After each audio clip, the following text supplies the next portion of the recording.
2015 was the driest year South Africa has experienced since 1904, with a total annual rainfall of around 400 millimeters, a massive drop from the annual average of 600 millimeters per year. Yes, indeed. Last year, that is 2015, was the driest period ever.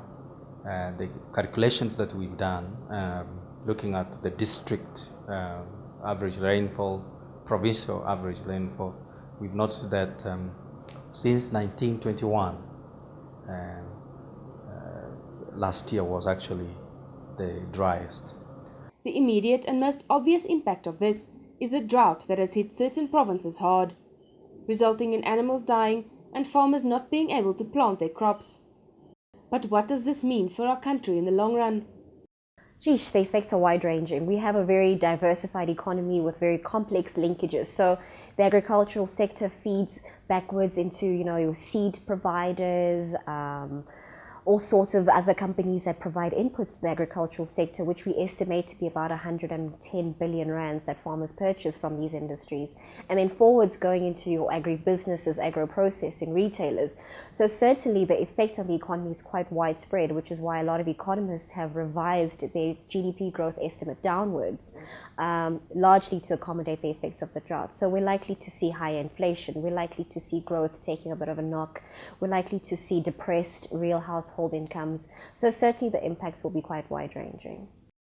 South Africa's maize production has taken a massive knock as farmers haven't been able to plant their crops in time, resulting in a shortage of white maize in the country. There's actually no maize, so I can't think that there's going to be a lot of maize, because everyone that I'm speaking to and all of my friends, no one has been able to plant. And these that did plant did that very late, which of course is going to influence their production or their yield, and that's going to have a great effect on the country. As a result of this, consumers can expect to pay far more this year for their maize products, as more than half of the country's maize will have to be imported from countries like Zambia and Mexico. We're at a point now where we're producing about half the maize that we would normally produce in a year. So we normally produce about 11 million tons. We're estimating that it might be less than 5 million tons. So it's less than half.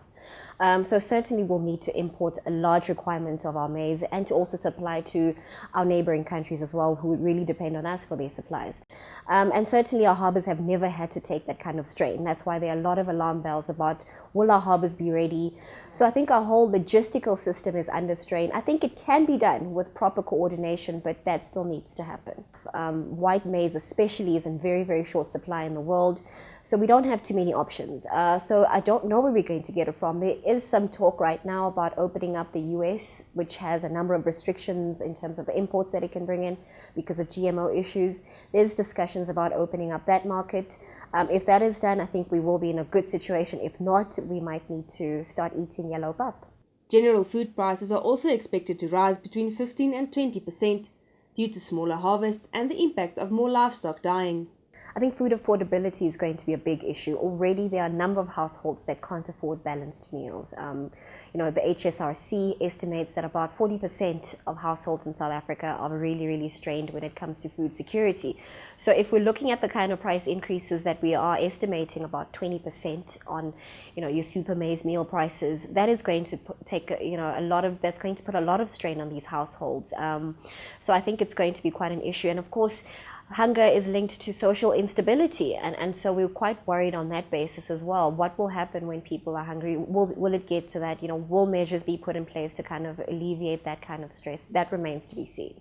Nkosi says it will take commercial farmers at least 3 years to recover from this crisis, and that recovery has a very real consequence on all South Africans. It's for this reason Nkosi says farmers will need all the help they can get from government, banks, and the larger agricultural community. Their very survival depends on it. Christa, Eybers, Eyewitness News, Reddersburg, Free State.